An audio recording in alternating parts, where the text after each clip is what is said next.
Je voulais vous parler de cette fille, celle qui m'aide à mieux me comprendre au quotidien, celle qui me fait découvrir, chaque jour, des morceaux de vie qui ne sont pas les miens, celle qui me montre des chemins dont j'ignorais l'existence, celle qui aujourd'hui encore est une part de ce que je suis.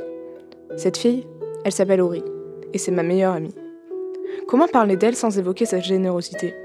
Elle pourrait abandonner son sommeil et venir seule dans la nuit pour apaiser des peurs, des pleurs ou la pâleur d'un cœur, sans jamais rien demander qu'un sourire qui se dessinerait.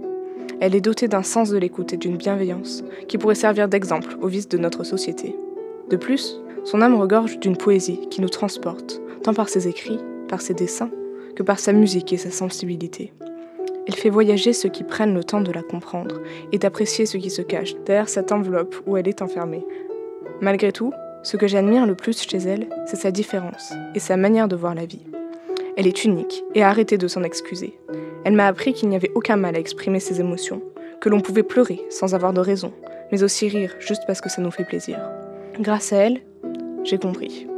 J'ai compris que ce n'était pas égoïste de vouloir parfois être seul, que les personnes qui nous aiment n'ont pas besoin de comprendre pour nous rassurer, que si notre monde ne nous convient pas, si l'eau ne s'écoule pas dans le sens que nous aurions voulu, nous pouvons toujours remonter le courant pour construire un univers qui serait le nôtre et le laisser exister malgré les regards, les incompréhensions et les critiques qui pourraient s'y opposer. Je voulais vous parler de cette fille, car c'est grâce à elle que je sais exister.